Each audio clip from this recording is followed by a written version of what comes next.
రమ్యనారాయణి, ఈరోజు fathers day కదా, నాన్న గురించి చెప్పమంటే ఏం చెప్తావు?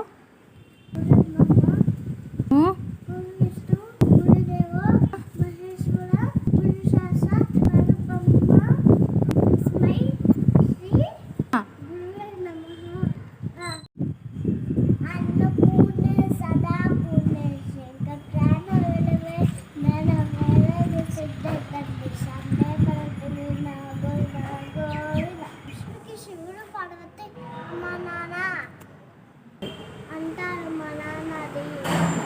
అందుకే శివుడు పర్వతిని కోరుకుంటాను. ఎప్పుడు మా అమ్మ నాన్న సంతోషంగా ఆరోగ్యంగా ఉండాలని నాకు ఈ లైఫ్ ఇచ్చినందుకు